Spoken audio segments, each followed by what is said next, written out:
আসসালামু আলাইকুম ওরহমতুল্লাহ ওবরাকাতুহ। বিসমিল্লাহির রহমানির রহিম। আলহামদুলিল্লাহ ওয়াসসালাতু ওয়াসসালামু আলা রাসূলিল্লাহ ওয়া আলা আলিহি ওয়া সাহবিহি আজমাইন ওয়া বাদ। قال الإمام البخاري رحمه الله تعالى باب الاغتسال للمحرم. وقال ابن عباس رضي الله عنهما يدخل المحرم الحمام ولم ير ابن عمر وعائشة بالحق بأسا। মহান আল্লাহর সমস্ত প্রশংসা, সালাত এবং সালাম নাযিল হোক প্রিয় নবী সাল্লাল্লাহু আলাইহি ওয়াসাল্লামের উপর। আজ জুমাবার 23 জিলকাদা 1445 হিজরি মোতাবেক 31 মে 2024। আমাদের ধারাবাহিক আলোচনা সহিহুল বুখারীর কিতাবু জাযাইস সাইদ। ইহরাম অবস্থায় কেউ যদি শিকার করে তো তার বদলা বা কাফারা। এতে প্রথম তো শিকার করা সম্পর্কে হাদিসগুলি এসছে, আর তারপরে আরও যেসব নিষিদ্ধ কাজ ইহরাম অবস্থা, যেমন শিকার করা নিষিদ্ধ কাজ, তেমনই আরও বেশ কিছু কাজ আছে যেগুলি ইহরাম অবস্থায় নিষিদ্ধ, সেগুলির আলোচনা আসছে। নিষিদ্ধ যখন আসছে তাহলে বৈধগুলো আসবে, যে কি কি জায়েজ। তার একটি বিষয় এখানে ইমাম বুখারী রাহিমাহুল্লাহ 14 নম্বর অধ্যায় নিয়েছেন, বাবুল ইগতিসালি লিল মুহরিম। এই অধ্যায় হচ্ছে মুহরিম ব্যক্তির গোসল করা। এহরাম অবস্থায় গোসল করতে পারবে কি না, সে ওমরার এহরাম হোক অথবা হজের এহরাম হোক। নবী সাল্লাল্লাহু আলাইহি ওয়াসাল্লাম গোসল করেছেন। নবী সাল্লাল্লাহু আলাইহি ওয়াসাল্লাম তুয়ায় গোসল করেছেন, এর আগে হাদিস এসছে।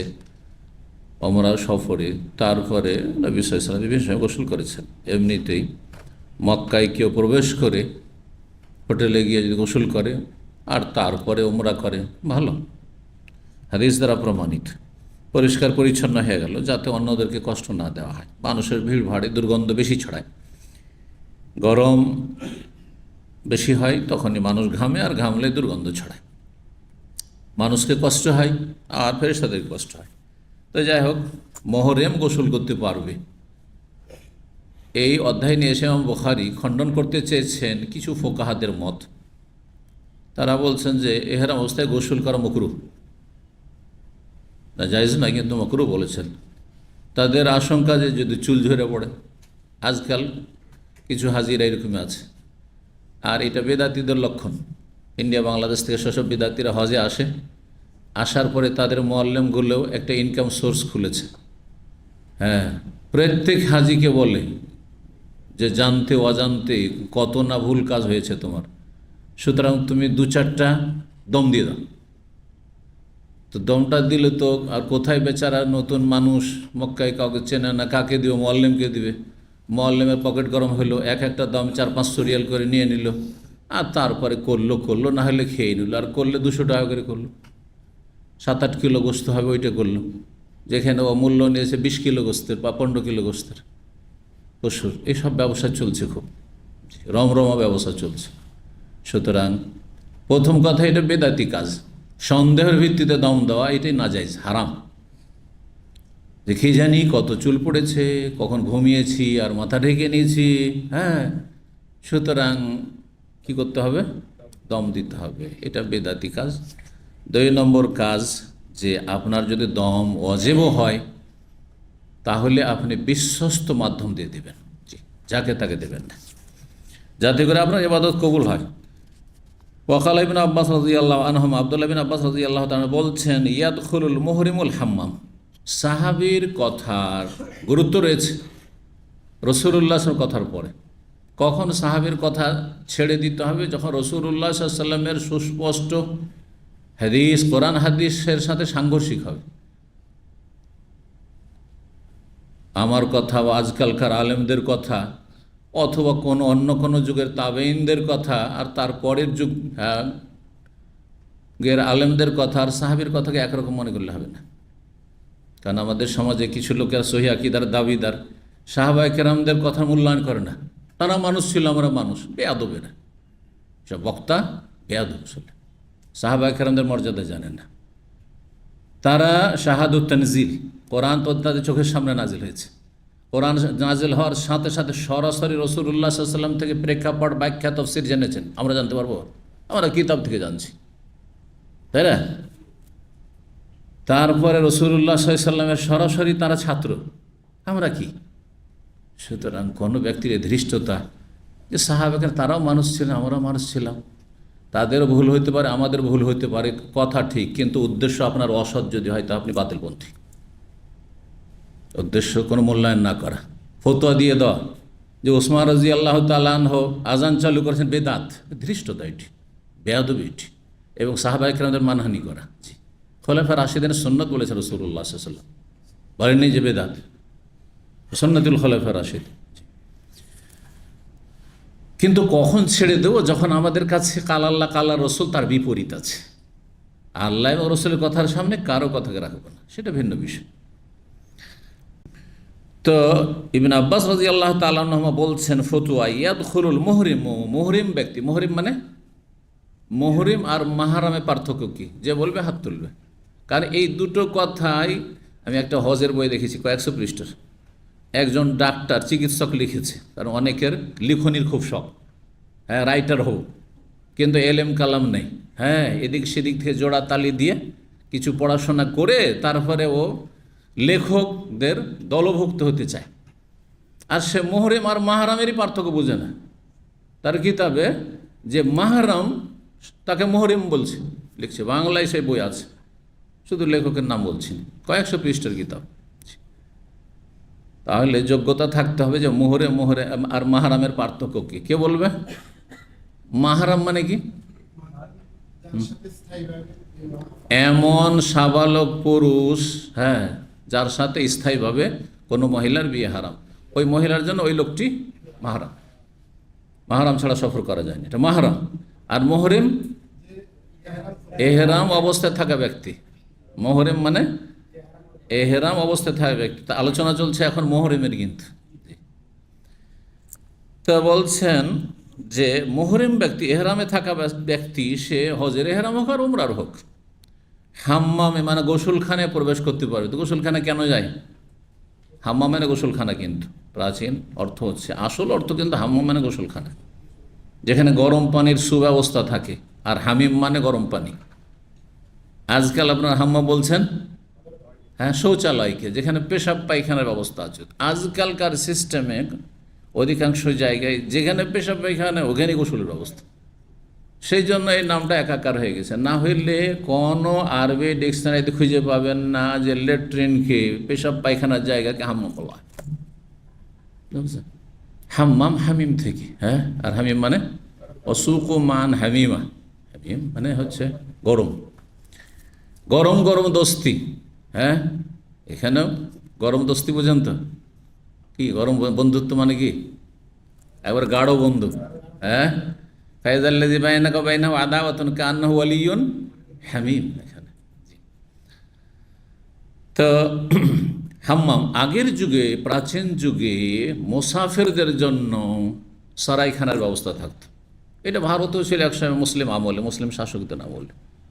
আপনার আফগানিস্তান থেকে যে শেরশাহ রোড ছিল ঢাকা পর্যন্ত, জানেন এর নাম শুনেছেন কোনোদিন?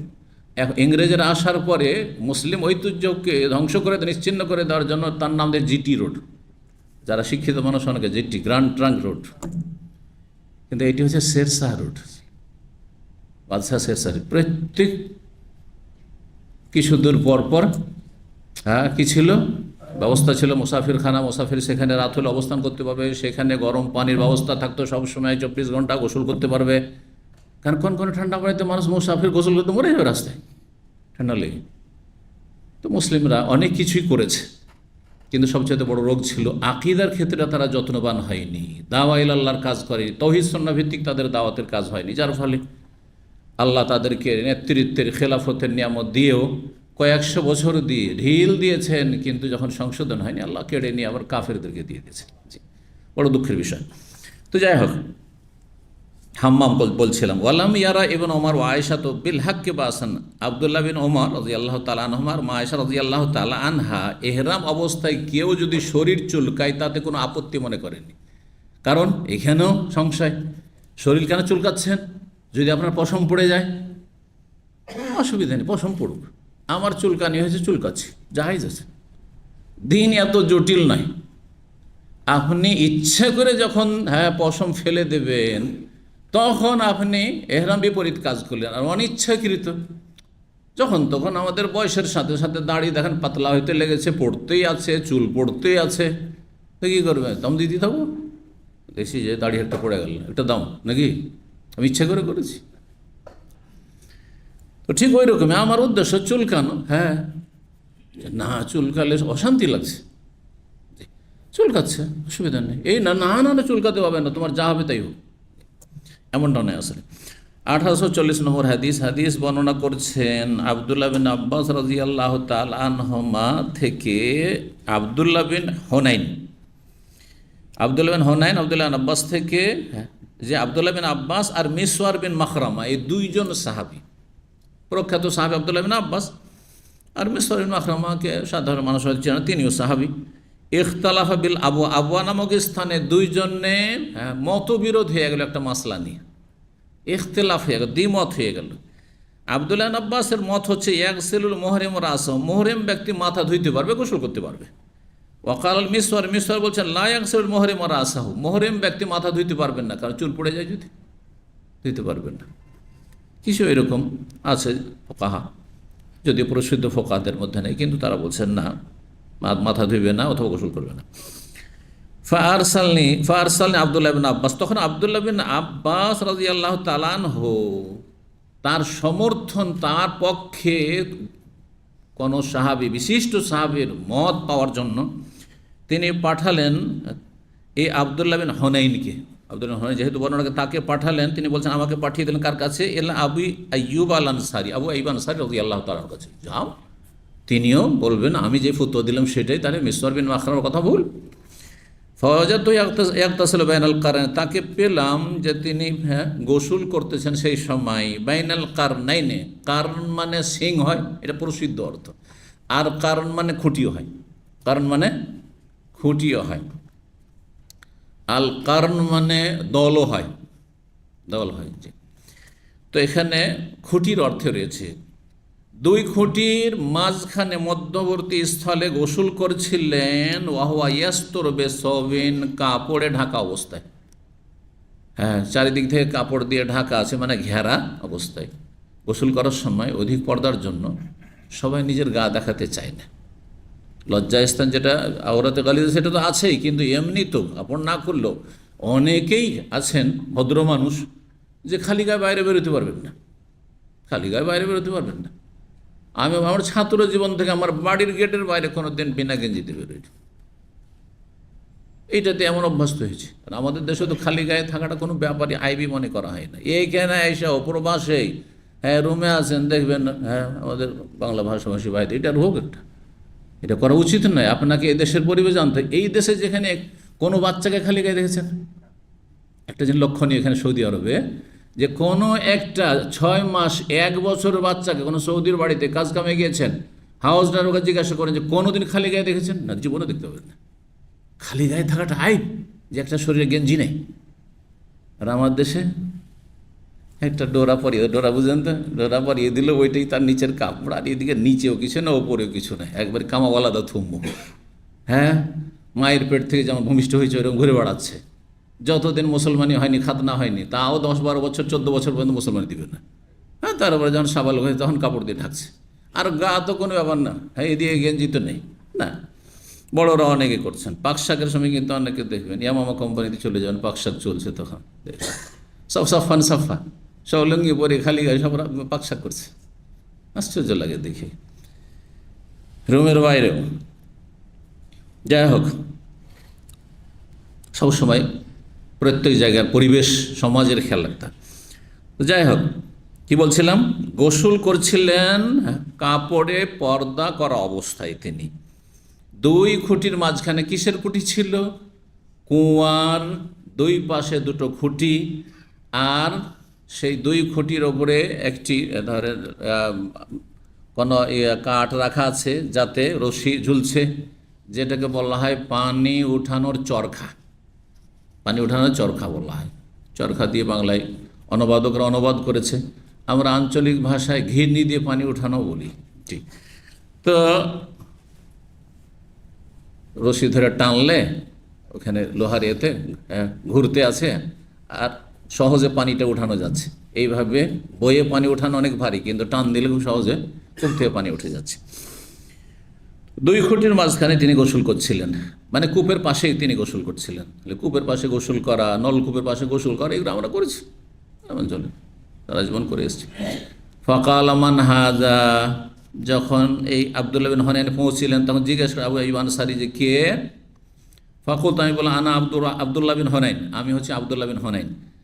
আর সালানি এলাকা আব্দুল্লাহ বিনুল আব্বাস, আব্দুল্লাহ বিন আব্বাস আপনার কাছে আমাকে পাঠিয়েছেন। ইয়াস আলোকা, আপনাকে জিজ্ঞেস করছেন কাইফা কানা রাসূল ইয়াগসিলু রাসাহু ওয়া মুহরিম, রাসূলুল্লাহ ইহরাম অবস্থায় মাথা কিভাবে ধুইতেন। ধুইতেন কি ধুইতেন না, ধুইতেন তো কীভাবে ধুইতেন। ফাওয়াদা আবু আইয়ুব ইয়াদাহু আলা সাওবি, তখন আবু আইয়ুব আনসারী রাদিয়াল্লাহু তাআলা আনহু তার হাতটা কাপড়ের ওপর রাখলেন, যে কাপড় দিয়ে তাকে ঘেরা ছিল, মানে মানুষ সমান করে ঘেরা আছে তো বাইরে থেকে দেখতে পাবে না, সেজন্য কাপড়ের উপর হাতটা দিয়ে কাপড়টা একটু নামিয়ে দিলেন যাতে দেখতে পাই ওই লোকটি আব্দুল্লাহ বিন হুনাইন। ফাতাআতাহু, মানে কাপড়টিকে ঝুঁকিয়ে দিলেন, মানে নিচে নামিয়ে দিলেন যাতে করে তার নজরে আসে যে আমি কীভাবে মাথাটা ধুয়ে দেখাচ্ছি। তাহলে মৌখিকভাবে বললেন না, বাস্তবে দেখিয়ে দিলেন হাতে নাতে যে এইভাবে নবী সাল্লাল্লাহু আলাইহি ওয়াসাল্লামকে আমি মাথা ধৌত করতে দেখেছি এহরাম অবস্থায়। হাত্তা বাদালি রাসো, এমনভাবে তিনি কাপড়টাকে নামিয়ে দিলেন যে আমার সামনে তার মাথাটি প্রকাশ পেল। বাদা আবদু মানে জাহির হওয়া, প্রকাশ পাওয়া, আর বাদা আবদু মানে শুরু করা। মাহমুজ হামজা দিয়ে যদি হয় তাহলে শুরু করা, আর যদি ইবদাউ বিমা আবাদা আল্লাহ বিহি, আর বাদা আবদু মানে হচ্ছে প্রকাশ হওয়া। তো তার মাথাটি প্রকাশ পেল, মানে আমি দেখতে পাচ্ছিলাম। সুম্মা কাল আল ইনসানি, তারপরে জনক ব্যক্তি যে তার পাশে ছিল, তাহলে তিনি বয়স্ক হয়ে গেছেন, প্রবীণ মানুষ, তার আত্মীয় স্বজন, নিকট আত্মীয় কেউ হবে, হ্যাঁ ছেলে হোক আর ভাই ভাতিজাই হোক, খাদেম হোক, ইয়াসুব্ব আলেহ, তার ওপর সে পানি ঢালছিল। তাহলে সাহাবায়ে কেরামদের আমলে গোসল করার সময় বা উজু করার সময় একজন গোসল করছে, উজু করছে, আর একজন পানি ঢালছে, এটা এই প্রচলন ছিল, আর এটি জায়েজ আছে যদি সেখানে যার খেদমত করা হচ্ছে, যাকে ওজুর পানি ঢেলে দেওয়া হচ্ছে বা গোসলের পানি শরীরে ঢেলে দেওয়া হচ্ছে, তার মধ্যে অহংকার কাজ না করে, মানে শয়তান না ঢোকার চান্স পায়। কিন্তু যদি দেখে শয়তান ঢোকার চান্স পেয়ে যাবে, যদি আমাকে কেউ উজু করছি আর ওই সময় পানি ঢেলে দিচ্ছে আমার কোনো ছাত্র, আমার মধ্যে এমন অহংকার ঢুকেছে বেলুনের মধ্যে ফুলে গেছি, তাহলে তখন হারাম, তখন আমার জন্য এই খেদমত নেওয়া হারাম। কিন্তু যদি না হয় স্বাভাবিক অবস্থায়, অনেক সময় রাস্তাঘাটে পানি নেই, একটা নল দিয়ে পানি আসে, দেখেছেন পেট্রোল পাম্প আমরা গেছি কখনো কখনো এর সম্মুখীন হয়েছি, কোনো জায়গায় পানি নেই, একটা নল পাইপ দিয়ে পানি আসছে, সেখানে একজন ধরে আসে আর সব উজু করছে, লাইন ধরে উজু করছে, ও খেদমত করছে, পানি ঢালতে আসে। তো সেটা যদি যায় পাইপটা ধরে থাকে জায়েজ হয়, তাহলে লোটা ঘটি থেকে পানি ঢালাও জায়েজ আছে, আর উজু করানো যদি জায়েজ হয় তো গোসল করানোও জায়েজ আছে। বুঝে গেছে? জি। খাদেমের খেদমত নেওয়া, স্ত্রীর খেদমত নেওয়া, ছেলে স্ত্রী গোসল করাচ্ছে, স্বামীকে পানি ঢেলে দিচ্ছে বালতি থেকে নিয়ে লোটাতে করে উঠিয়ে, অথবা আর ছেলেরা দিচ্ছে, মেয়েরা উঠিয়ে দিচ্ছে, জায়েজ আছে, অথবা নিজের খাদেম চাকর করে দিচ্ছে, অথবা কোনো ছাত্র দিচ্ছে, জায়েজ আছে। এই হাদিস প্রমাণ করে, নবী সাল্লাল্লাহু আলাইহি সাল্লামের সাথে এরকম হয়েছে। তো বলছেন সেই ব্যক্তিকে বললেন যে পানি ঢালছিল, উসবুব মানে পানি ঢালো, ফাসাব্বা আলা রাসি, তখন তার মাথার ওপর ওই লোকটি পানি ঢাললো। সুম্মা হাররাকা রাসাহু বিয়াদিহি, তারপরে 2 হাত দ্বারা তার মাথার চুলগুলিকে নাড়া দিলেন, বড় চুল ছিল, চুলের ভিতরে নাড়া দিলেন। ফা আকবালা বিহিমা ওয়া আদবারা, এই 2 হাতকে তার সামনের দিকে নিয়ে গেলেন আর তারপরে পেছন দিকে, তারপরে আবার কি করলেন, পেছন দিক থেকে সামনের দিকে, এরকম। ফা আকবালা বিহিমা আদবারা, যেমন মাসা করে ওইভাবে, যাতে চুলগুলির ভিতরে পুরোপুরি পানি ঢুকে যায়, কারণ তখন অল্প পানি ব্যবহার হতো সুন্নতি তরিকা, আর এখন তো আমাদের ওগুলো করার প্রয়োজন হয় না।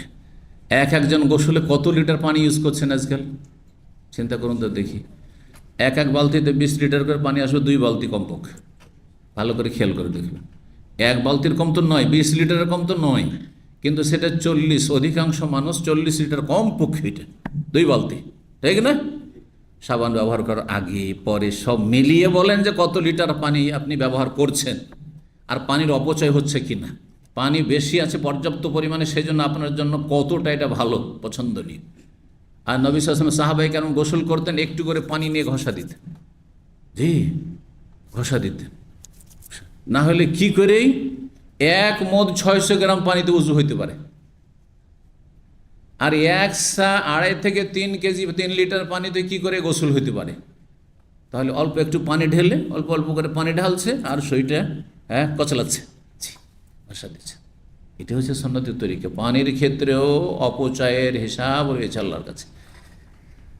আল্লাহ রাব্বুল আলামিন আমাদেরকে সঠিক বুঝ দান করুন, সতর্কতা অবলম্বনে তৌফিক দান করুন। অনেকে নল ছেড়েই রেখে দিচ্ছেন,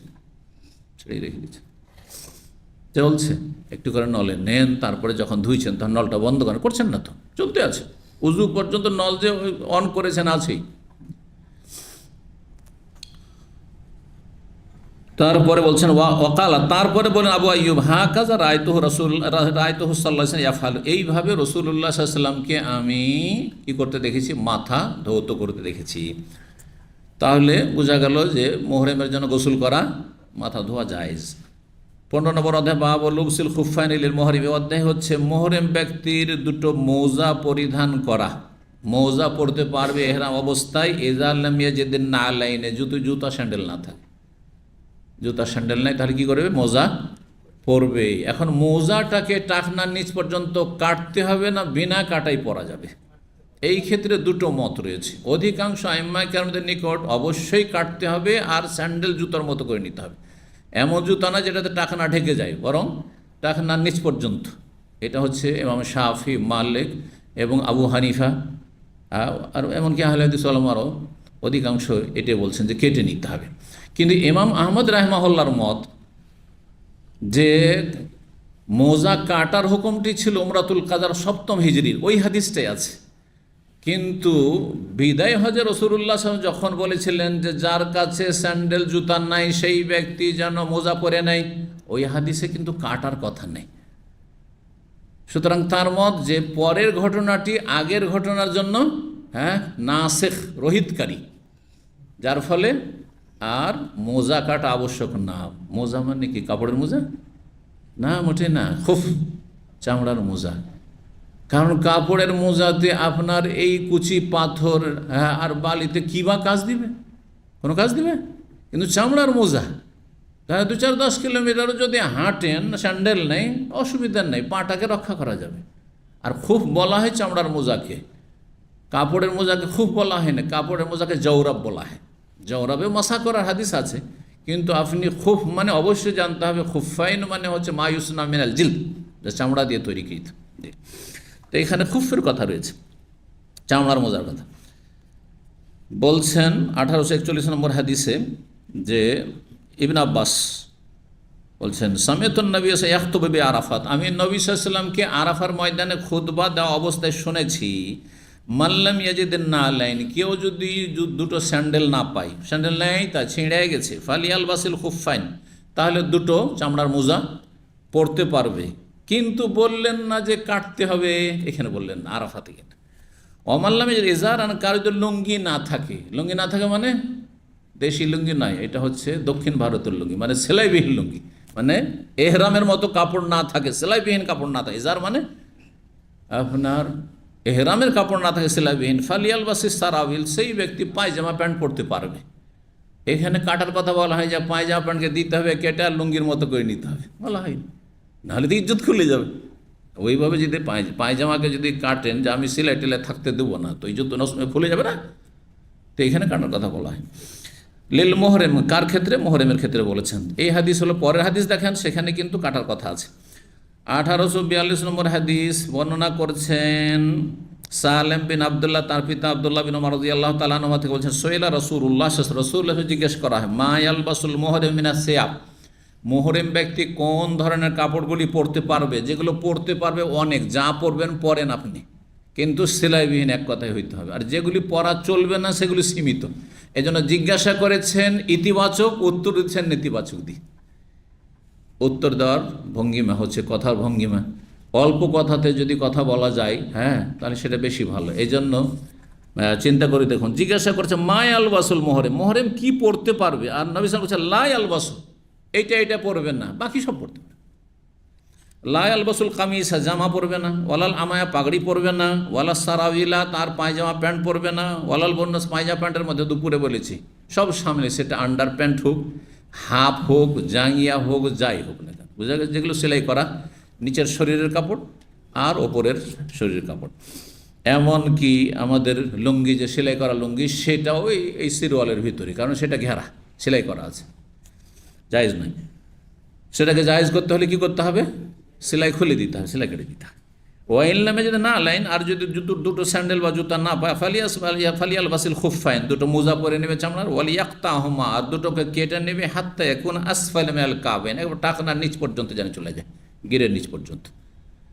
এই হাদিস হচ্ছে 7ম হিজরির হাদিস, আর আগের হাদিসটি হচ্ছে 10ম হিজরি বিদায় হজের হাদিস। সেই জন্য ইমাম আহমদ রাহমাহুল্লাহ বলছেন এটা আগের আমল, কাটার শর্তটি, আর পরে যেহেতু কাটার কথা বলেননি, অথচ মাসলা মাসাইল হাজার হাজার লোকের সামনে নবী সাহেব বয়ান করেছেন, যদি জরুরি হতো তো বয়ান করে দিতেন, তাহলে বোঝা গেল যে আগের হুকুমটি রহিত হয়ে গেছে। আল্লাহ তাআলা আলাম। কিন্তু সতর্কতা, তারপর সতর্কতা হচ্ছে কেটে নেওয়া যদি কারো এরকম পরিস্থিতি হয়। 16 নম্বর অধ্যায়, বাবুন, এই অধ্যায় হচ্ছে এজাল্লাম ইয়াজিদুল এজার ফালিয়াল বাসিস সারাবিল। কেউ যদি লুঙ্গি না পায়, মানে সেলাইবিহীন কাপড় না পায়, তাহলে সিরওয়াল পরে নিতে পারবে। সিরওয়াল মানে প্যান্ট বা পায়জামা পরে নিতে পারবে। 1843 নম্বর হাদিস, কি অবস্থায়? এহরাম অবস্থায়, এহরাম অবস্থায়। এখানে ফিদিয়া দিতে হবে। তাহলে নিষিদ্ধ কাজ তো করলো, সেলাই করা কাপড় পরলো, ও নাই সেজন্য, মজবুরিতে, সেজন্য তাকে ফিদিয়া লাগবে না। ফিদিয়া লাগলে বলে দিতেন না, ফিদিয়া দিয়ে দিবে, এই ক্ষেত্রে ফিদিয়া লাগবে না। কিন্তু ফিদিয়া লাগবে কাকে? তাহলে যার ব্যবস্থা আছে, সে এহরামের কাপড় কিনে নিতে পারতো, তারপরে কিনলো না।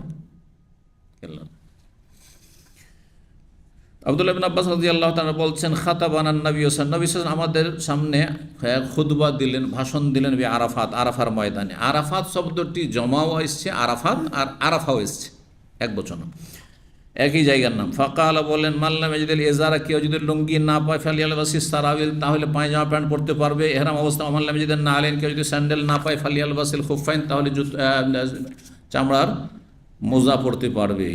আর সেটা কাটবে কি কাটবে না, মাসলা বললাম, ইখতিলাফি মাসলা। 17 নম্বর বাবু লুবসিস সেলাহিল মোহরেম, মোহরেম ব্যক্তি ওই অস্ত্রে সুসজ্জিত হওয়া। এহরাম অবস্থায় প্রয়োজন বোধে অস্ত্রে সুসজ্জিত হতে পারবেন কিনা। এহরাম অবস্থায় আছেন আর বন্দুক ধরে আছেন, পেস্তল নিয়ে আছেন, বা কোনো ধারালো অস্ত্র নিয়ে আছেন, তরবারি নিয়ে আছেন, তরবারির যুগ হলে তরবারি, যেই যুগ হোক না কেন, যুগ হিসাবে প্রয়োজনে জায়েজ। ইকরামা রাদিয়াল্লাহু তাআলা বলছেন, ইজা খাশিয়াল আদুওয়া, যদি শত্রু বলে ভয় হয়, লাবেসা সেলাহা, তাহলে অস্ত্রে সুসজ্জিত হবে মুহরিম ব্যক্তি, ওয়াফতাদা, এবং ফিদিয়া দিয়ে দিবে। এটি মতকার ইকরামার, ইকরামা তাবেই, সাহাবী নয়, এই ইকরামা প্রখ্যাত তাবেই, মাওলা ইবনে আব্বাস, আব্দুল্লাহ বিন আব্বাস রাদিয়াল্লাহু তাআলা স্বাধীনকৃত করলাম। আর ইকরামা বিন আবি জাহল আরেকজন, তিনি সাহাবী। এখানে অনেকের ইখতিলাফ হয়ে যায়। ইকরামা যখন আবু জাহালের ছেলে, আবু জাহাল আল্লাহর বড় দুশমন, এই উম্মতের বলা হয়েছে ফেরাউন, মূসার যুগের ফেরাউন ওই ফেরাউন, আর মুহাম্মদ সাল্লাল্লাহু আলাইহি ওয়াসাল্লামের যুগের ফেরাউন হচ্ছে আবু জাহাল। তার ছেলে নেক পরহেজগার সাহাবী, বিশিষ্ট সাহাবী ইকরামা, আল্লাহ তাকে হেদায়েত নসিব করেছিলেন। আলহামদুলিল্লাহ, হেদায়েত আল্লাহর নিয়ামত কাকে যে করে। কিন্তু এই ইকরামা মাওলা ইবনে আব্বাস, আলিম ছিলেন, ফাকিহ ছিলেন, তাবেই। তিনি, তার মত হচ্ছে ফিদিয়া দিয়ে দিবে, যেহেতু অস্ত্রে সুসজ্জিত হইল। ইমাম বুখারী তার রদ করছেন, খণ্ডন করে বলছে, ওয়ালাম ইউতাবা আলাইহি ফিল ফিদিয়াতি, তিনি যে মত পোষণ করেছেন যে অস্ত্রে সুসজ্জিত হইলে এহরাম অবস্থায় এমনটা যদি হয়, তাহলে ফিদিয়া দিতে হবে। ফিদিয়া মানে এহরামের নিষিদ্ধ কাজ করলে যে ফিদিয়াতুল আজা, কোরআনে কারিমে সূরা বাকারায় আল্লাহ বর্ণনা করেছেন, সেই ফিদিয়ার কোনো একটি, 3টিতে অপশন রয়েছে, দিতে হবে। এর অনুসরণ, তার এই মতের অনুসরণ বা সমর্থন করা হয়নি, মানে কেউ সমর্থন করেনি, এটি ব্যক্তিগত ইকরামার মত। ইমাম বুখারী তাহলে এই কথাটিও, এটা তার কথা, তার মানে তিনি খণ্ডন করলেন যে দলিল নেই যে ফিদিয়া কি কি আলোচনা এসছে, কে বলতে পারে? যদি কি এহরামে নিষিদ্ধ কাজ করে, এহরাম অবস্থায় আতর লাগিয়ে নিল, এহরাম অবস্থায় সেলাই করা কাপড় পরে নিল, কি ফিদিয়া?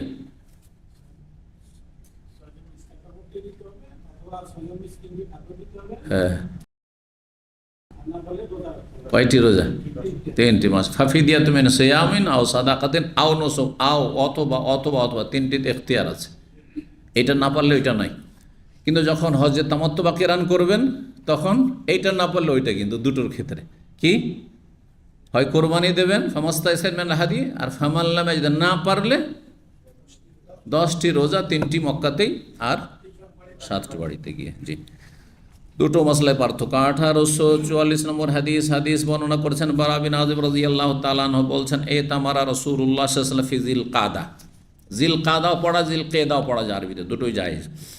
আর জিলকাত যে বলছি আমরা, এটি আরবি নয়, এটি আরবির বাংলাকরণ। হ্যাঁ, জি। তো রাসূলুল্লাহ উমরা করেছেন জিলকাদ মাসে। ফাআবা আহলু মক্কা, কখন? হুদাইবিয়ার সন্ধির বছর, 6ষ্ঠ বছর, কিন্তু ঢুকতে দিলেন না। সময়সী হুদাইবিয়া, সময়সী মক্কার কাছাকাছি এসে আর ঢুকতে দিলেন না। ফাআবা, তারা আহলু মক্কা, মক্কার কাফেররা অস্বীকার করলো, যেতে দেবো না।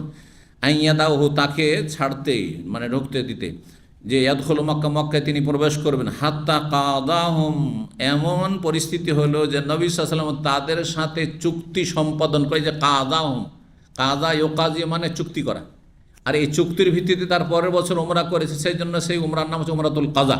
এটা আগের উমরার কাজা না, কারণ সেই উমরা হয়ে গেছে, কোরবানি করে ফিরে গেছেন, সেটা একটি উমরা গণ্য করা হয়েছে 4টি উমরা, আর এটা দ্বিতীয় উমরা নবী সাল্লাল্লাহু আলাইহি ওয়াসাল্লামের জীবনের। জি, সেই জন্য যারা ব্যাখ্যা করেছে এটা কাজার উমরা ছিল, তারা ভুল ব্যাখ্যা করেছে। তো তাদের সাথে চুক্তি সম্পাদন করলেন কি, লা ইউদখিলু মাক্কাতা সিলাহান ইল্লা ফিল কিরাবি, আগামী বছর যে মক্কায় প্রবেশ করবেন রাসূলুল্লাহ সাল্লাল্লাহু আলাইহি ওয়াসাল্লাম, মক্কার কাফের শর্ত লাগাইল, মক্কায় কোনো অস্ত্র ঢুকতে পারবেন না বা ঢুকাতে পারবেন না, ইল্লা ফিল কিরাবি, কিন্তু কি করে? তার খাপে ভরে নিয়ে আসতে পারবেন, কভারে, হ্যাঁ, আবৃত করে ভিতরে নিয়ে আসতে পারবেন, অস্ত্র রাখার যে কভার থাকে তার ভিতরে নিয়ে আসতে পারবেন, কিন্তু বাইরে খোলা অস্ত্র হাতে নিয়ে আসেন আর উমরা করতে আসছেন, এর অনুমতি নেই।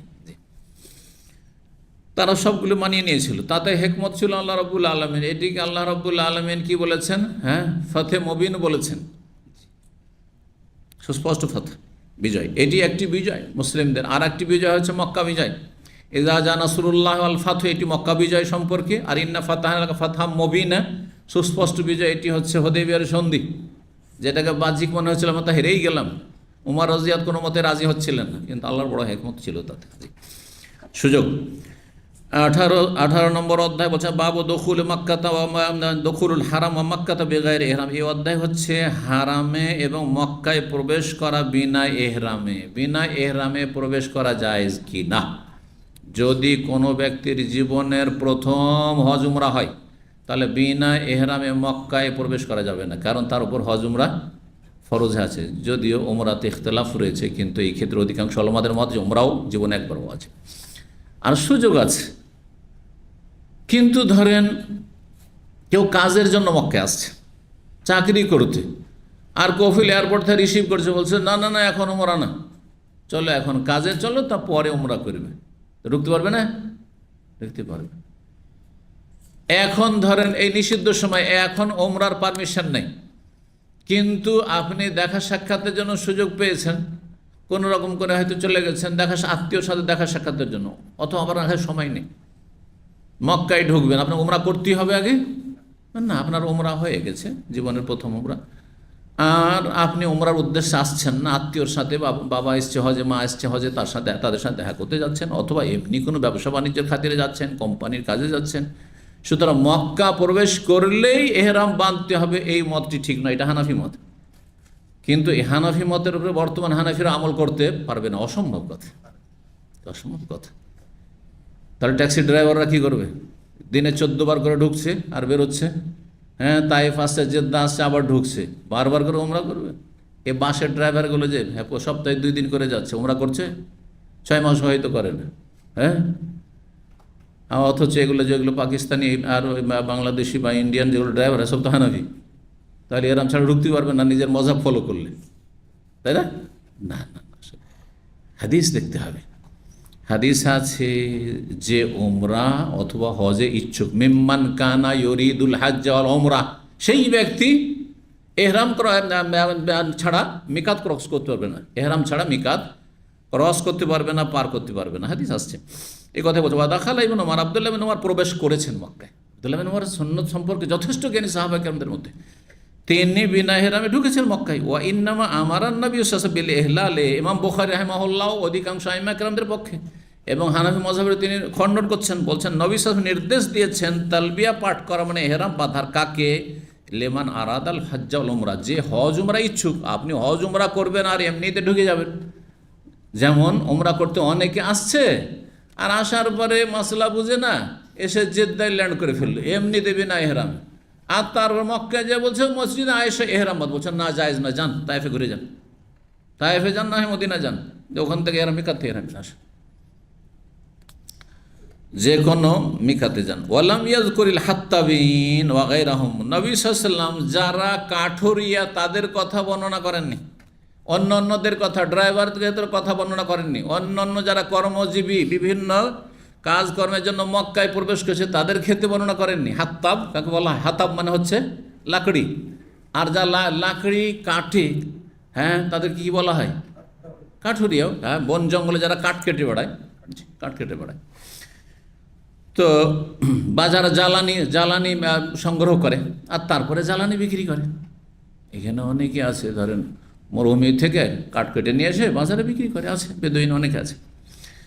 1845 নম্বর হাদিস বর্ণনা করছেন ইবনে আব্বাস রাদিয়াল্লাহু তাআলা আনহু, বলছেন আন্নান নবী ওয়াক্কাত আলি আহলিল মাদিনাতি যাল হুলাইফা ওয়া লি আহলি নাজদিন কারনাল মানাজিল ওয়া লি আহলিল ইয়ামানি ইয়ালাম হুন্না লাহুন্না ওয়া লি কুল্লি আতিন আতা আলাইহিন মিন গায়রি আহলিনা মিম্মান আরাদাল হজ্জ ওয়াল উমরা। এই হাদিস অনেকবারই এসেছে মিকাত সম্পর্কে, তাই না?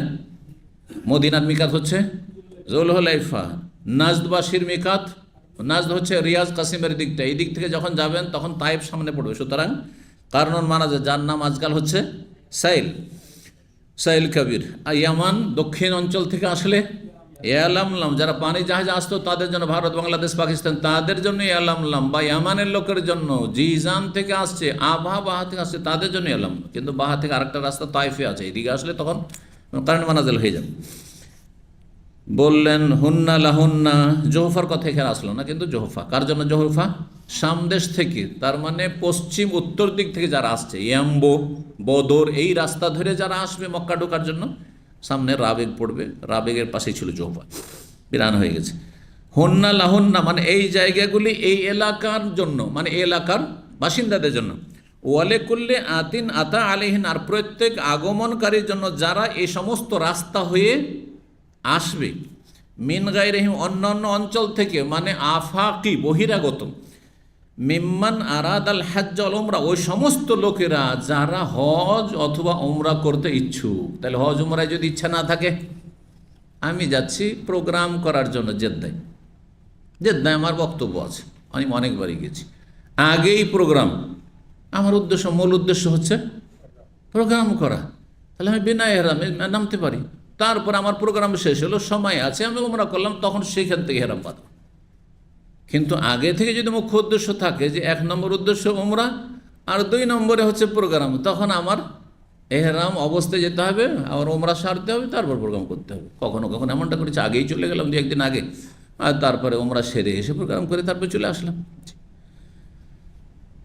আগে থেকে কোনো নিয়ত ছিল না উমরা করব কি করব না, তাহলে আসল হচ্ছে যে আমি কাজে যাচ্ছি, সুতরাং আমার জন্য ইহরাম বাঁধা আবশ্যক নয়, উমরা করা আবশ্যক না। আমি কাজ সারলাম, গেলাম, না হলে ঘুরেই চলে আসেন, কোনো অসুবিধা নেই। এমনকি মক্কাতেও কেউ যদি ঘুরে চলে আসে, কোনো কাজে গেল আর চলে আসলো, কোনো অসুবিধা নেই।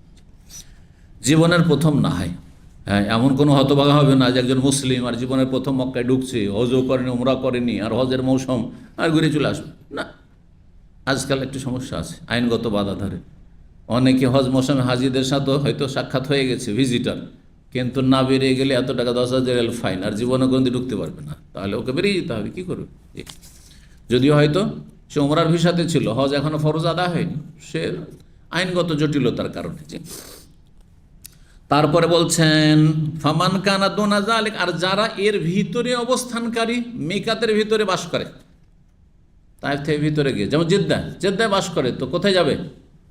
হ্যাঁ, নিজের বাড়ি থেকে, নিজের ঘর থেকে। ওই জেদ্দে আবার একটা মসজিদ আছে, সেখানে গোসলখানা রাখা আছে, আর ওখানে করে সব জায়গায় যাচ্ছে নিজের ঘর ছেড়ে, এটা অবশ্য অন্যদের খেলাফ, এটা আসলে ঠিক নয়। নিজের বাড়িতে, নিজের বাসা যেটা, সেই বাসা থেকে আপনি ইহরাম করবেন। ফামান কানা দুনা যালিকা, যারা এর ভিতরে অবস্থান করবে, ফামিন হাইসু আনসা, যেখান থেকে তারা শুরু করবে, হাত্তা আহলো মক্কা, তুমি মক্কা, এমনকি মক্কাবাসী মক্কাতে, মক্কাবাসী মক্কা থেকে কোনো কোনো ওলামারা বুঝেছেন যে হজ হোক আর ওমরা হোক নিজের ঘর থেকে এহরাম বেঁধে চলে যায়, মসজিদ তানিমে যেতে হবে না। কিন্তু নবী সাল্লাল্লাহু আলাইহি ওয়াসাল্লাম যেহেতু মায়েশা রাদিয়াল্লাহু তাআলা আনহাকে তানিমে পাঠিয়েছেন ওমরার জন্য, সেই জন্য সঠিক মত হচ্ছে যে এই হাদিসটি হজের ক্ষেত্রে, আর মায়েশার হাদিসটি ওমরার ক্ষেত্রে। ওমরা যদি করতে হয় মক্কার লোককে, তাহলে আদনাল হিল, হারামের বর্ডার যেতে হবে, নিকটবর্তী যে কোনো বর্ডার, আর সবচেয়ে নিকটবর্তী বর্ডার সুবিধাজনক, সেখানে আপনার এহরামের ব্যবস্থা আছে মসজিদে আয়েশা মসজিদ নেই। আর যদি হজ হয় মিসফালা থেকে আজিজা থেকে সামনে সেই আপনার পাহাড়ের যে উঁচুটা আছে, ঢালুটা আছে, ওইটা পার হয়ে নিচে নেমে গেলে হলো, মেনাতে নেমে গেলে হলো, কোনো অসুবিধা নেই। আওয়ালিতে বাস করে, আওয়ালি আরাফা থেকে কাছে, তাহলে নিজের বাড়িতে এহরাম বেঁধে সরাসরি আরাফায় চলে যাবে, কোনো অসুবিধা নেই। পায়ে হেঁটে আরাফা চলে যাওয়া যাবে আওয়ালি থেকে, জি, চেষ্টা করলে। 1846 নম্বর হাদিস বর্ণনা করেছেন আনাস বিন মালিক রাদিয়াল্লাহু তাআলা বলেছেন আন্না রাসূলুল্লাহ সাল্লাল্লাহু আলাইহি ওয়াসাল্লাম দাখালা আমাল ফাতহি, রাসূলুল্লাহ সাল্লাল্লাহু আলাইহি ওয়াসাল্লাম মক্কা বিজয়ের বছরে মক্কায় প্রবেশ করলেন। কিসের জন্য গেছিলেন? মক্কা বিজয়ের জন্য গেছিলেন। এহরাম করে গেছিলেন? এহরাম পরে গেছিলেন না? এহরাম করেননি। মক্কা বিজয়ে গিয়ে তিনি এহরাম করেননি আর উমরাও করেননি, তাহলে বিনা এহরামে ঢুকলেন না? তাহলে বিনা এহরামে ঢোকা জায়েজ আছে যার ইচ্ছা নেই যে উমরা করব বা হজ করব তার।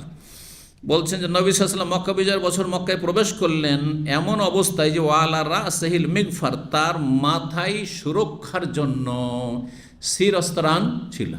জি, এমন একটি লোহার টুপি যেটা মাথায় থাকতো, পাগড়ির নিচে বা টুপির নিচে, যেটা দিয়ে কী করতো, মাথার সুরক্ষা করতো, যাতে করে তরবারির আঘাত মাথায় লাগলে কোনো ক্ষতি না হয়, লোহায় লেগে তরবারি ছটকে চলে যাবে।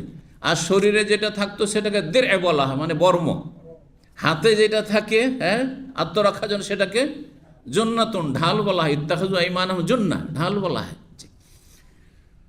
তো এগুলি ছিল রণক্ষেত্রের শরীরের সুরক্ষার জন্য পোশাক, লোহার পোশাক, লৌহ পোশাক। ফালাম্মা নাজাহু, মাথা যখন ঢাকা ছিল, এহরাম অবস্থায় থাকলে মাথা ঢাকা থাকতো না। ফালাম্মা নাজাহু, যখন মাথা থেকে খুলে ফেললেন, জাহুরা জনৈক ব্যক্তি এসে বলল, ইয়া রাসূলুল্লাহ ইন্না ইবনা খাতলিন, জি, ইবনু খাতল, আব্দুল্লাহ ইবনে আখতাল একজন ছিল, এত দুষ্ট প্রকৃতির লোক ছিল, এত বদমাইশ লোক ছিল, ইসলামের কট্টর শত্রু ছিল, যে তার দুটো গায়িকা মহিলা ছিল, গায়িকা দাসী ছিল, তাদেরকে দিয়ে সে গান গাওয়াইতো মুসলিম আর ইসলামের কুৎসাই, রাসূলুল্লাহ কুৎসাই। জি, রাসূলুল্লাহ তার রক্তকে যেখানে পাও হালাল করে দিয়েছিল, যার যেমন অপরাধ তার তেমন শাস্তি। এই লোক যখন দেখলো যে উপায় নাস্তিক, আমাকে তো মারবে, মক্কা বিজয় হয়ে গেছে, তখন সে ভাবলো যে মনে হয় কাবার গেলাপ ধরে ঝুলে গেলে জান বেঁচে যাবে। তাই কি করলো, সে কাবার গেলাপ ধরে ঝুলছে। তখন বলা হলো নবী সাল্লাল্লাহু আলাইহি ওয়াসাল্লামকে, সে ইন্না ইবনা খাতলিন মুতাআল্লিকুন বিআস্তারিল কাবা, এই ইবনা খাতল খবিস কাবার গেলাপ ধরে ঝুলছে, আশ্রয় নিয়েছে সেখানে। ফাকাল রাসূলুল্লাহ সাল্লাল্লাহু আলাইহি ওয়াসাল্লাম বলে, উকতুলু, সেখানেই তাকে হত্যা করো, সেখানেই তাকে মারো। সেই দিন কয়েক ঘন্টার জন্য রাসূলুল্লাহ সাল্লাল্লাহু আলাইহি ওয়াসাল্লামের জন্য যুদ্ধ করা মক্কায় হালাল করা হয়েছিল অনুমতিতে, তারপরে আবার হরমত ফিরে এসেছে, যেমন জুমার পরে হাদিসগুলি এসেছে। 19 নম্বর অধ্যায় হচ্ছে বাবু নিবাদ হচ্ছে এজা আহরামা জাহিলান ওয়া আলাইহি কামিসুন, কোন ব্যক্তি অজ্ঞতাবশত যদি জামা পরে এহরাম বেঁধে নেয়, মাসলা জানতো না সেই জন্য, অথবা ভুলে গেছে, ভিতরে যে জাঙ্গিয়া বা আন্ডার প্যান্ট আছে ওইটা ভুলেই গেছে, ওপরে এহরাম পরে নিয়েছে, আর বাবুর খেয়ালই নেই হয়তো। তো এই দুটো ক্ষেত্রে মাপ আছে, ফিদিয়া লাগবে না। রব্বানা লা তুআখিযনা ইন নাসিনা, ভুলে গেলে, আও আখতানা, নাসিনা মানে জানেন যে এটা জায়েজ নয়, কিন্তু ভুলে গেছেন খুলতে, বুঝে গেছে, ভুলে গিয়ে হঠাৎ করে একজন আতর দিছে, আতর লাগিয়ে নিয়েছেন আপনি, অথচ লাব্বাইক পড়ে নিয়েছেন আপনি, এহরামে প্রবেশ করে গেছেন, তাহলে ফিদিয়া লাগবে না। এবার বুঝতে পেরেছেন, এটা হচ্ছে ভুলে যাওয়া, কিন্তু মাসলা আপনার জানা আছে যে এহরাম অবস্থায় আতর চলে না, নিষিদ্ধ। আরেকটি হচ্ছে খাতা, কোনটাকে বলা হয় অজ্ঞতাবশত জাহালাতের কারণে মাসলাই জানেন না, আপনি ভাবছেন যে আতর অসুবিধা নেই, আতর তো ভালো জিনিস, আতরের হাদিয়া দিলে রিজেক্ট করতে হয় না। হাদিস ওইটা হাদিস জানা আছে, কিন্তু এটা জানা নেই হয়তো। নবী সাল্লাল্লাহু আলাইহি ওয়াসাল্লামকে কেউ যদি আতর দিত না করতেন না, হ্যাঁ বোঝা গেছে না? ওইটা হাদিস জানে, কিন্তু এহরাম অবস্থায় যে আতর নিষিদ্ধ এটা হয়তো জানা নাই, আর সে আতর লাগিয়ে নিয়েছে, কোনো ফিদিয়া লাগবে না। তাহলে ফিদিয়া কাকে লাগবে? যে মাসলাও জানে আর ইচ্ছাকৃত করেছে। লোক জানছে যে সেলাই করা লুঙ্গি চড়বে না, আর সেলাই করা লুঙ্গি পরে নিয়েছে, হ্যাঁ গেঞ্জি চলবে না, আর গেঞ্জি পরে আছে এহরামের তলায়। জি, মাথা ঢাকা চলবে না, আর সে ঠান্ডা লাগছে বলে, খুব ঠান্ডার সময়, শীতের সময় হয়তো পৌষ মাঘ মাসে অনেক সময় হজ হয়েছে, 2005 আমরা হজ করেছি, ঠান্ডা থাকা যায় না, কম্বল দিয়ে না ঢাকলে মেনায় থাকা যায় না, এত ঠান্ডা। তো ইচ্ছে করে ঢেকে নিল, হয়তো ইচ্ছে করে ঢাকলেন, কিন্তু ঘুমের অবস্থায় ঢেকে নিলে আল্লাহ ধরতেন না, ফিদিয়া লাগবে না। যখনই জেগেছেন খুলে দেন আপনি, কিন্তু যখনই দেখছেন আমি ঠান্ডা বরদাস্ত করতে পারছি না সেই জন্য মাথা ঢেকে নিলাম, তাহলে আপনাকে ফিদিয়ে দিতে হবে। আর ফিদিয়া তিনটের কোনো একটি। আতা বলছেন এদা তাতাইয়া, বা কোনো ব্যক্তি যদি খুশবু সুগন্ধি ব্যবহার করে নেই, আউল্লা বেসা জাহেলান, অথবা সেলাইকৃত কাপড় পরে না অজ্ঞতাবশত, আও নাসিয়ান, অথবা ভুলবশত, ফালা কাফারাত আলাইহি, তার কোনো কাফারা নাই, ফিদিয়া নেই। 1847 নম্বর হাদিস। হাদিস বর্ণনা করছেন সাফওয়ান বিন ইয়ালা বিন উমাইয়া, তার পিতা ইয়ালা বিন উমাইয়া রাদিয়াল্লাহু তাআলা আনহু সাহাবী থেকে। তিনি বলছেন, হাদিসটি এর আগে বিস্তারিত এসেছে, এখানে সংক্ষেপে আছে। কুনতু মা রাসূলিল্লাহ, আমি একবার রাসূলুল্লাহর সাথে ছিলাম, ফাআতাহু রাজুলুন, জনৈক ব্যক্তি তার সামনে আসলো একটি মাসলা নিয়ে। আলাইহি জুব্বাতুন, সে প্রথম কথা ইহরাম অবস্থায় আছে কিন্তু জুব্বা খুলেনি, জুব্বা পরে আছে। তাহলে জুব্বা শব্দটি যে আমরা বাঙালিরা এই সবকে জুব্বা বলছি, এটা কিন্তু হাদিসের শব্দ। পক্ষান্তরে ইন্ডিয়া বাংলাদেশের লোকেরা একে কি বলছে, তোপ করে দিয়েছে। হ্যাঁ, সব সা বলতে না পেরে কি করেছে, সাকে তা করে তোপ করে, জানেন না, এটাকে তোপ বলে। তাহলে তোপ ভুল ভাষা, ওই সব বলেন, আর না হলে জুব্বা বলেন। জুব্বা বললে পুরানো ভাষা, আর না হলে এখনকার ভাষা, আরবিদের ভাষা হলে সব। যদিও সব মানে গোমাস, সব মানে সেলাইবিহীন কাপড়, কিন্তু আজকাল সব মানে সেলাই করা কাপড়কে বলা হচ্ছে, ভাষা চেঞ্জ হয়ে গেছে। আর যদি থানের কাপড় হয় বা কাঠ পিস হয়, কি বলছেন, কমাস, কমাসকে গোমাস করে দিয়েছেন। কাফকে আগুল্লাকা, আকুল্লাকাকে আগুল্লা, হ্যাঁ গ করে দিয়েছেন। এমনকি অনেকে সূরা পড়তে যে গুলহু আল্লাহু আহাদ, নামাজ হবে না এরকম গুলহু আল্লাহ আহাদ পড়লে, গুলহু আল্লাহ আহাদ পড়তে হবে, শুদ্ধ ভাষায় পড়তে হবে। তো যাই হোক, কি বলছিলাম, হাদিস জুব্বা, জুব্বা পরে আছে এক নিষিদ্ধ কাজ এহরাম অবস্থায়। ফিহে আসার ও সুফরাতিন, আর তার ওপর হলুদ বর্ণ রয়েছে, মানে সে সুগন্ধি মেখে আছে, আতর লাগিয়ে আছে, ওটাও নিষিদ্ধ। আর না হওয়া অন্য হাদিস হচ্ছে জাফরান, হয় জাফরান রং ছিল অথবা হলুদ বর্ণ ছিল। কানা ওমর ও ইয়াকুলি, ওমর রাদিয়াল্লাহু তাআলা সেই সময়, আচ্ছা এই লোকটি যখন মাসলা জিজ্ঞাসা করেছে, ওই বিস্তারিত হাদিসে কি আছে, নবী সাল্লাল্লাহু আলাইহি ওয়াসাল্লাম এর আগে এইরকম মাসলার সম্মুখীন হননি, তখন ওহী নাজিল হওয়া শুরু হয়েছে, চুপ হয়েছেন, ওহী নাজিল হওয়া শুরু হয়েছে। ওহী নাজিল নবী সাল্লাল্লাহু আলাইহি ওয়াসাল্লামের অবস্থার একটু পরিবর্তন, অস্বাভাবিক দেখা দিত। তো ওই ওহী নাজিল হওয়া অবস্থায় দেখার খুব কি ছিল, কৌতূহল ছিল কার, এই ইয়ালা বিন উমাইয়া। কিন্তু সাহস হয় না, যুবক মানুষ আর সাধারণ সাহাবী ওমর রাদিয়াল্লাহু তাআলার প্রবীণ সিনিয়র সাহাবী। ওমর বলছেন, দেখবে তুমি তো বলছিলে যে আমি কোনোদিন দেখতে পাইনি, জীবনে দেখতে পেলাম না যে ওহির সময় কেমন হয় নবী সাল্লাল্লাহু আলাইহি ওয়াসাল্লাম অবস্থা, তো দেখবা। আর কাপড়ে কিন্তু ঢাকা ছিল নবী সাল্লাল্লাহু আলাইহি ওয়াসাল্লাম, তো কাপড় একদিক থেকে একটু উঠিয়ে দিলেন আর দিয়ে তারপর দেখালেন যে দেখো কি অবস্থা। তো ওমর রাদিয়াল্লাহু আমাকে বলছেন, ইয়ালা বিন উমাইয়া বলছেন, তহিব্বু ইযা নাযালা আলী ওয়াহি আনতারাহু, তুমি কি দেখতে চাও যখন ওহী নাজিল হয় নবী সাল্লাল্লাহু আলাইহি ওয়াসাল্লামের তখনকার দৃশ্যটি? হ্যাঁ দেখতে চাই, তাই তো আপনাকে বলেছি। ফানাজালা আলাইহি, ওহী নাজিল হয়ে গেল।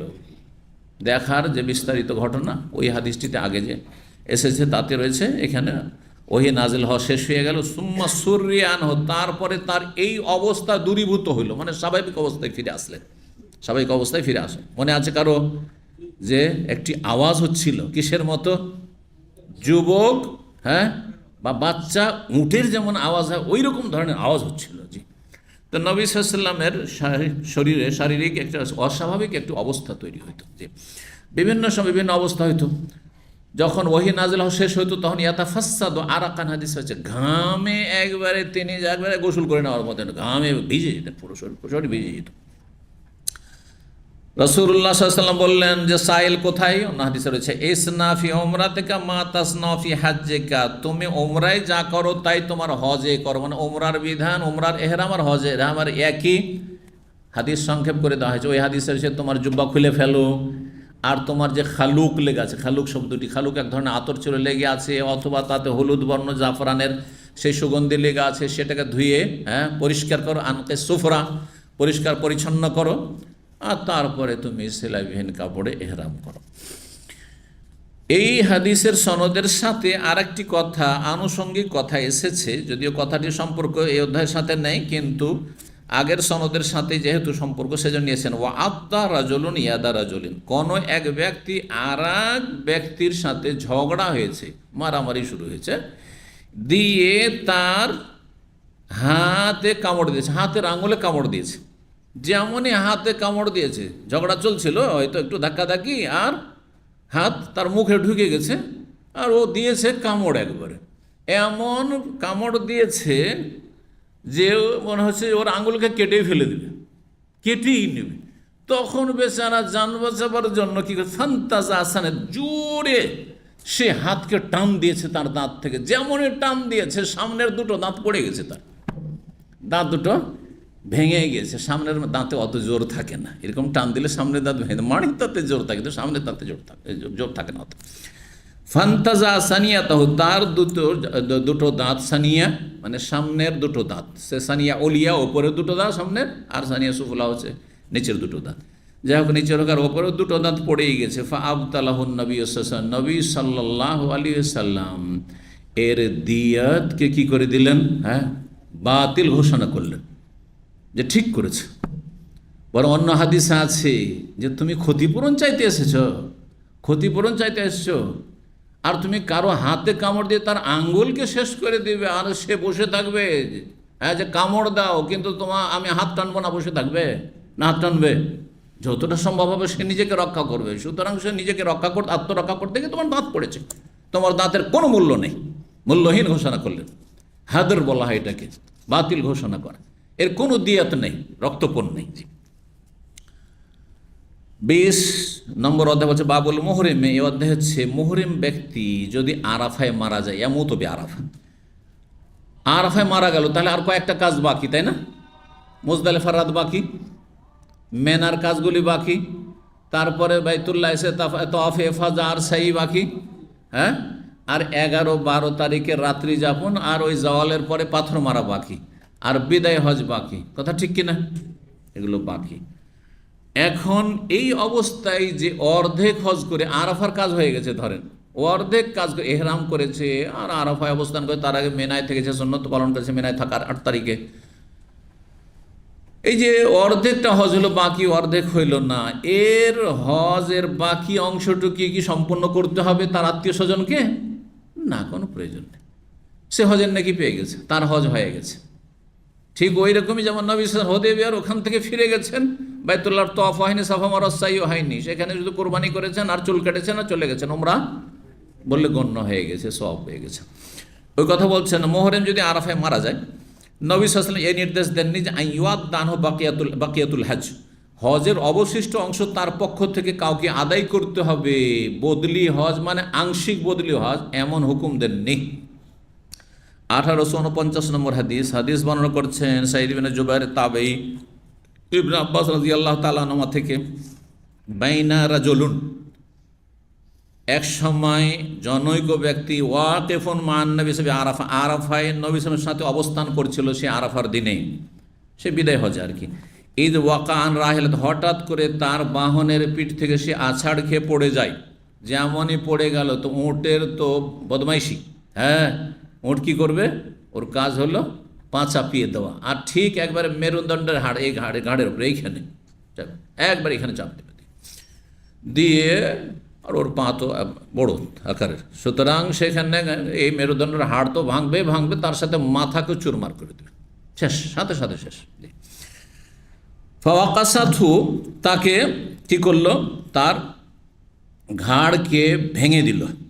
আওকালা ফা আক আসাথু শব্দ, ওয়াকাসাথু নাকাতুহু বা আক আসাথু দুটোরই মানে হচ্ছে ঘাড়কে ভেঙে চুরমার করে দাও, চুরমার করে দিল ঘাড়ের হাড্ডিকে। ফাকাল নবী সাল্লাল্লাহু আলাইহি নবী সাল্লাল্লাহু বললেন ইগসিলু হবে মাইন ওয়া সিদরিন, তাকে গোসল দাও পানি এবং বরই পাতা কুল পাতা দিয়ে। ওয়াকাফেনু হোক, কুল পাতা কেন? যাতে করে পরিষ্কার পরিচ্ছন্নতা বেশি হয় আর পোকামাকড় একটু বিলম্ব লাগে, তাড়াতাড়ি সরে না যায়, এই উপকারিতা রয়েছে। ওয়াকাফিয়ানু ফি সওবাইনে বা সওবাইহে, তার দুইটি কাপড়, অর্থাৎ এহরামের কাপড়েই তাকে কাফন, তার তিনটি কাপড় চলবে না, হ্যাঁ এহরামের কাপড়ই রাখতে হবে আর অন্য বাইরের কাপড় নয়, সে দুটো কাপড় শুধু। এই জন্য সওবাইনে বা সওবাইহে দুরকমই এসেছে হাদিস। ওয়ালা তুখাম্মিরু রাসা, তার মাথা ঢাকবে না, কারণ এহরাম অবস্থায় মাথা ঢাকা নিষিদ্ধ, মৃত হোক আর জীবিত হোক। ওয়ালা তুহান্নিতু, তাকে সুগন্ধিও লাগাবে না, কারণ সুগন্ধি এহরাম অবস্থায় নিষিদ্ধ। ফাইনাল্লাহ ইয়াবাসু ইয়াউমাল কিয়ামাতি ইউলাব্বি, আল্লাহ তাকে কিয়ামতের দিন উঠাবেন তালবিয়া পাঠরত অবস্থায়, তালবিয়া পাঠ করবে, আল্লাহর সামনে হাসরের মাঠে হাজির হবে, সেটি তার সার্টিফিকেট হবে যে আল্লাহ হজে এসেছিলাম, মারা গেছিলাম। 1850 নম্বর হাদিস, ইবনে আব্বাস রাদিয়াল্লাহু তাআলা আনহু হতে বর্ণিত, তিনি বলছেন বাইনা রাজুলুন ওয়াকিফুন মা আন-নাস বিআরাফা, একই হাদিস, ইজ ওয়াকান রাহিলাতিহি, বাহনের উপর পিঠে পড়ে গেল, ফা ওয়াকাসাতহু আও ফা আওকাসাতহু, এখানে আওকাসাতহু তার তিনটি শব্দ, ওয়াকাসাতহু, আওকাসাতহু বা আকাসাতহু, তিনটির অর্থ হচ্ছে ঘাড়কে মুছড়ে দেওয়া বা চুরমার করে দেওয়া। ফাকাল নবী সাল্লাল্লাহু আলাইহি ওয়াসাল্লাম, নবী সাল্লাল্লাহু আলাইহি ওয়াসাল্লাম বলেন ইগসিলুহু বিমাইন ওয়া সিদরিন ওয়া কাফিনুহু ফি সাওবাইনে, দুই কাপড়ে কাফন দাও আর পানি আর বরই পাতা দিয়ে গরম করে, পানি গরম করে গোসল দাও। ওয়ালা তুমিসসুহু তিবান, সুগন্ধি তাকে স্পর্শ করাইও না। ওয়ালা তুখাম্মিরা, মাথাও ঢাকিও না, এখানে ওখানে তোখাম্মির আছে, তাই না। ওয়ালা তুহান্নিতু, হানুত, হানুত এক ধরনের আতর, তাকে সুগন্ধিও দিও না। ফাইনাল্লাহ ইয়াবাসু ইয়াউমাল কিয়ামাতি মুলাব্বিয়ান, আল্লাহ তাকে উঠাবেন কিয়ামতের দিন তালবিয়া পাঠরত অবস্থায়। তো একই সেম হাদিস কেন নিয়ে আসলেন? হাদিসের সনদে পার্থক্য আছে। ওখানে দেখেন সাইদ ইবনে জুবাইরের ছাত্র আমর ইবনে দিনার, আর এখানে সাইদ ইবনে জুবাইরের ছাত্র হচ্ছে আইয়ুব সুখতিয়ানি, তার ছাত্র হাম্মাদ, তার ছাত্র সুলাইমান ইবনে হারব, ইমাম বুখারীর ওস্তাদ। আর ওখানে ইমাম বুখারীর ওস্তাদ সুলাইমান ইবনে হারব, তারপর হাম্মাদ ইবনে জিয়াদ, মাঝখানে আমর ইবনে দিনার। তাহলে সাইদ ইবনে জুবাইর থেকে বর্ণনাকারী হচ্ছেন আইয়ুব সুখতিয়ানি আর আমর ইবনে দিনার, দুইজন তাবেঈ থেকে বর্ণনাকারী।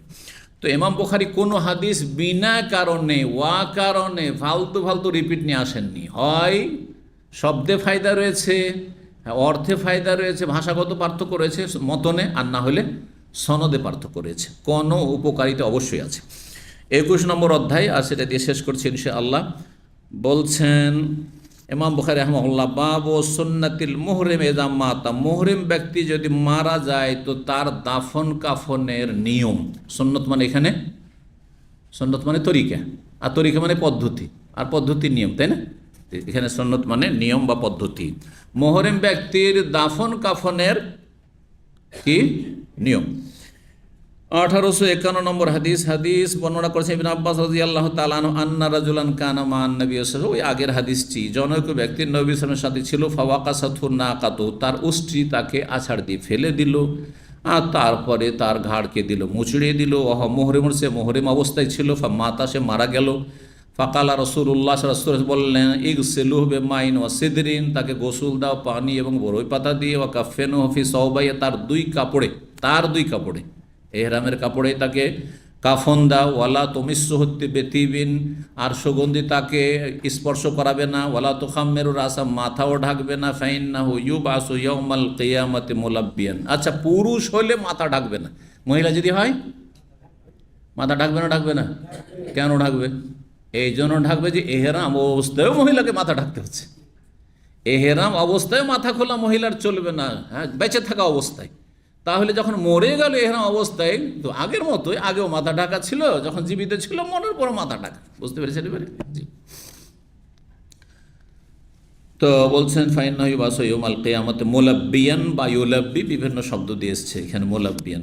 এখানে আজকের আলোচনা শেষ হচ্ছে। আল্লাহ রাব্বুল আলামিনের কাছে দোয়া করি, আল্লাহ রাব্বুল আলামিন আমাদের নেক আমলে তৌফিক দান করেন, উপকারী জ্ঞান দান করেন এবং গুনাহ থেকে বাঁচিয়ে রাখেন, দিনের কাজে সবসময় থাকার তৌফিক দান করেন, আখিরাতকে আল্লাহ মুখ্য উদ্দেশ্য মানাবার তৌফিক দান করেন। সমস্ত ভাইদের যারা বিশেষভাবে সরাসরি হাজির হচ্ছেন, জুমার দিনে সারাদিন থাকছেন কষ্ট করে, আল্লাহ তাদের রুজিতে বরকত দান করেন। সমস্ত বালা মুসিবত অনিষ্ট থেকে আপনাদের পরিবার পরিজনের আল্লাহ হেফাজত করেন এবং আল্লাহ রব্বুল আলমিন দেশে গিয়ে দিনের দাওয়াতের কাজ করার তৌফিক দান করেন। আল্লাহ রব্বুল আলমের কাছে দোয়া করি যেসব ভাইরা হজ করতে পারে তাদেরকে হজের তৌফিক দান করেন। যারা হজ করেছেন আল্লাহ কবুল করেন এবং আমাদের গুনাহ খাতা মাফ করেন, জান্নাতুল ফিরদৌস দান করেন। ওয়া সাল্লাল্লাহু সাল্লাম আলা নবিয়িনা মুহাম্মদ ওয়া আলা আলিহি ওয়া সাহবিহি আজমাইন।